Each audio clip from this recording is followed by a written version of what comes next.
好啦，轉個角度睇下呢個肉屏嗱，咁今次呢個肉屏就同之前有少少唔同，因為平時不嬲都係做開對角或者做弧形嘅嗱，咁今次咧就係用翻呢一個最新款一隻推拉肉屏啊，咁今次佢選擇咗用黑色同埋拉絲，咁光面咧就容易花，拉絲就冇咁容易花，咁所以我都建議用拉絲會比較好啲嘅嗱，咁今次呢個推拉肉屏嗱。呢度有個緊位，然之後就呢一個活動嘅推門位。嗱，呢一個緊位咧，其實佢都係跟翻你呢個闊度係幾多嚟就呢一個位置嘅啫。咁一般都係避開個水龍頭咁樣唔撞，咁啊剩得呢個位置啦。嗱，咁而家呢個佢嘅總長係940，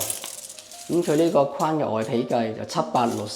咁然之後馬桶呢個位置咧就係615，咁因為615呢個角度咧，即係呢個長度咧係唔可以再變多嘅，因為個企缸佢係冇拆到原裝企缸嚟嘅，嗰個位真係行死咗㗎啦。所以你唔拆瓷磚，咁如你咁樣做呢個馬桶，其實佢都係剩低610嘅啫，冇得變多㗎啦。OK， 嗱，咁呢個推拉咗屏係咪推得係好順啊？同埋單手就可以做到呢一件事。如果你弧形或者對角開都要雙手嗱 ，OK。另外行入嚟，我哋睇下裏邊個空間係幾多嗱。閂埋門之後，佢裏邊嘅空間仲有920，然之後我哋度呢邊呢一個啦嗱，呢邊呢個闊度咧740，咁其實